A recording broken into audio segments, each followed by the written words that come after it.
IPL అంటే కానీ నువ్వు ఈ బ్రేకుల సినిమాలు అయితే ఇగో బాహుబలి చేస్తారు, పుష్ప చేస్తారు అని చెప్పు. కానీ నేను అభిమానంతో చెప్పాను అంతే. దయచేసి అభిమానం కంటెంట్ వేరన్నా నేను చెప్తున్నాగా. దయచేసి నేనేమంటున్నా అంటే నేను రెగ్యులర్ చూస్తున్నా, ఒక నెల నుంచి చూస్తున్నా. చాలా మంది అన్నారు కొట్టేస్తాం లేపేస్తాం అట్లేమో పరిస్థితి బాగా వస్తారన్నా. నేను పేదవాడిని ఏదో బతుకు బాగా ఇప్పుడు నేను తీయకూడదని కదా అర్థం. ఏదో నా వద్దు నేను చేసా, ఇప్పుడు నువ్వు మరి అంతేగా నీ పరిస్థితి బాగుండే నువ్వు ఇక్కడికి వచ్చావన్నా. అది కూడా బాగుపడి చేస్తాను నా అభిమానంతో నేను చెప్పిన 1 లక్ష కోట్లు వస్తాను. వాళ్ళు వస్తే మరి వాళ్ళు లేరులేనా ఎవరు నేను లేడీస్ ఏమన్నా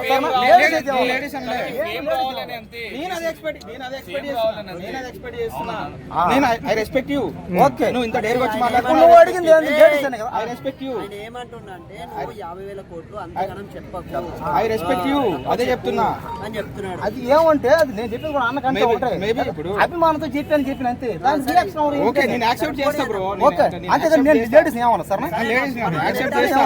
కానీ చెయ్యి కంటెంట్ తీసుకో, మంచి కంటెంట్ మంచి కంటెంట్ తీసుకో. చాలా మంది ఉన్నారు ఇక్కడ మంచి సినిమా వాళ్ళు. కానీ సరే కొద్దిగా చూసి మాట్లాడంటే అన్న ఒక మాట. ఇప్పుడు నువ్వు ఎప్పుడు సీరియస్ నాకు అర్థమైంది. కింద కామెంట్లు ఏం చేస్తారంటే ఇవన్నీ బదులు చేస్తావు. రాజమండ్రి నిన్న ఎంఐపీ విఐపీ పాస్ ఇట్లా పడేది. That doesn't matter. హైదరాబాద్ రమ్మన్నా ఏ పాస్ మేము ఇస్తాం, మేము చేస్తాం.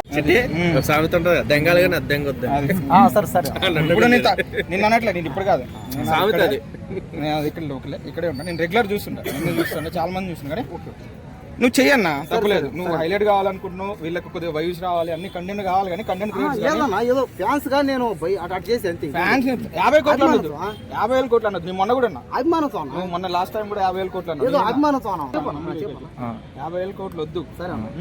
అది కాదన్నా 50,000 కోట్లు ఎందుకు అన్నానంటే నేను అభిమానంతో చెప్పిన అంతే. 50,000 కోట్లు అభిమానం వద్దు బ్రో. నేను పిచ్చోని అవుతాను ఇప్పుడు. నేను రాదు పబ్లిసిటీ వాళ్ళ అభిమానంతో ఓడి మాట్లాడుకుంటా. పబ్లిసిటీ చేసుకుంటే ఏమొస్తుంది బ్రో. కానీ అన్న నా వంతు నేను కష్టపడతాను. చిన్నప్పుడు సినిమా ఉన్నాడు. అది కాదన్నా నేను చిన్నప్పటి నుంచి రామ్ చరణ్ ఫ్యాన్. నా అభిమానంతో నేను చెప్తాను. సౌత్ నార్త్ నాగవంశీ మాట్లాడు తెలీదన్నా. మరి అది కూడా కంటెంట్ చేయను. మరి నాకు తెలియదన్నా. నాకు తెలిసి నేను చేస్తా. మరి అది కూడా తెలుసుకో. నన్ను ఏం చేయమంటావు తెలిసిపోయా అన్న అభిమానంతో చెప్పానన్నా. ఇప్పుడు నాగవంశీని ఇప్పుడు మళ్ళీ చేస్తున్నావు అని పాయింట్అవుట్ చేసి నిన్ను పాయింట్అవుట్ చేయట్లేదు చెప్తున్నా. పర్లేదు చెప్పలే అన్న. అన్ని విషయాల గురించి మాట్లాడాలని రూల్ లేదు. ఏదో నాకు తెలిసి వారిని మాడతా. తెలియని విషయం నన్ను ఏం చేయమంటావు. నేనేమన్నా తెలుసుకో. ఇప్పుడు నేను మొన్న సినిమాలో ఎందుకన్నా అంటే ఆ కోపంతో ఓడు అన్నాడు లేడీస్ ని ఇలా అవును తప్పే కదా నాన్న. అవును సినిమా హీరో తప్పే కదా అని చెప్పిన అంతే. అది చాలా తప్పు. లేడీ అడగల అడగలేదన్నా. నేను లేడీస్ కూడా అసలు మాట్లాడను. నీకు ప్రెస్ పెట్టి మైక్ పెట్టుకుందా లేడీ కానీ అన్న నాకు తెలియదు అదంతా కాదు. ఇప్పుడు ఒక ఆమె ఇక్కడ అడిగింది కానీ అప్పుడు ముద్దులు 2 వీక్స్ బ్యాక్ నా మీద లేడీస్ ఎవరన్నా అలిగేషన్ చేయలేదు. నా మీద ఒక్క కంప్లైంట్ కంప్లైంట్ కాదు. ఆమె ప్రెస్ అని చెప్తున్నా. నేను ప్రతి ఒక్కరిని లేడీస్ రెస్పెక్ట్ నేను రెస్పెక్ట్ అని చెప్పట్లే. ఇంకేం క్వశ్చన్ అడిగింది అంటున్నా. ఆమె యాంకర్ నేనైతే అడలేదన్నా. నువ్వు ఎవరు నాకు తెలియదు. ఒక్క మాట యాంకరా అది కాదన్నా. నేను గేమ్ నన్ను ఏం చేసినా పర్లే, నన్ను కొట్టినా పర్లే. నేను చెప్పిందల్లా ఒకటే మధ్యలో మాడక చెప్పు. నన్ను ఎవరు ఏం చేసినా పర్లే, నన్ను కొట్టినా తిట్టినా చంపినా పర్లే. నేను గేమ్ చేంజర్ మీద అభిమానంతో చెప్పిన. దయచేసి ఫ్యాన్స్ అందరూ నన్ను క్షమించండి.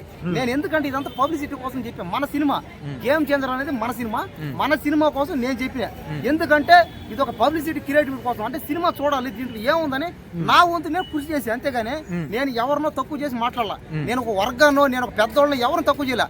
మాది ఏముందండి పేదవాళ్ళం అండి బాబు. ఎవరినో వచ్చి డబ్బున్న వాళ్ళు చాలా మంది వచ్చి మమ్మల్ని కొట్టినా చంపినా కూడా మేమేం అనలేము. ఇప్పుడు ఇక్కడే కాదు ఎక్కడున్నా సరే ఎవడు ఏమి అనలేడు. కానీ ఎంతసేపు అంటే చంపేస్తే ఓకే, కానీ బతికే వాళ్ళు చాలా కష్టపడుతుంది. మరి దయచేసి మాలాంటి వాళ్ళని మాలాంటి పేదవాళ్ళని కొట్టకండి, చంపకండి. మేమేదో అభిమానంతో మా వంతు మేము కృషి చేసాం అంతే. దయచేసి క్షమించండి. నన్ను రామ్ చరణ్ ఫ్యాన్స్ అందరూ క్షమించండి దయచేసి నన్ను. అంతేగాని నేను కూడా రామ్ చరణ్ ఫ్యాన్. ఇదంతా అభిమానంతో చెప్పా.